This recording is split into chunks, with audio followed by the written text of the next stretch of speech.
In order to run PHP code on our computer, we need a stack of technology called AMP. That stands for A, Apache, M, MySQL, and P, PHP, the application. Apache is a web server that's responsible for serving web pages or other data across the internet. In our situation, we're going to be using Apache just on our local machine, but it has a capability of serving files on the internet as well. The M part of AMP, MySQL, is a database that we can use in order to store and retrieve data. We won't use MySQL at first, but later on in the series we'll integrate it in with our scripts. And finally, there's PHP, the application, which is responsible for running our code, which is written in the PHP language, and then returning something that can be used by Apache in order to send to a web browser, for example.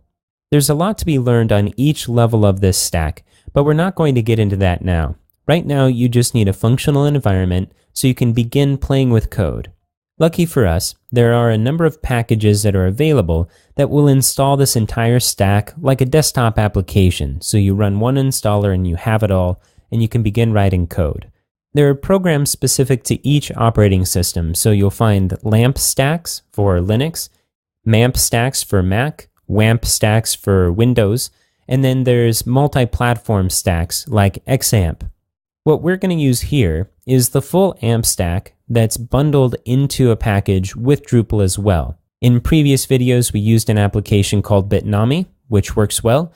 What we're going to do in these next two videos is install Acquia's Dev Desktop, which is a similar stack that includes the full AMP stack along with a Drupal installer, but the Dev Desktop comes with some additional tools for both importing and exporting Drupal installations.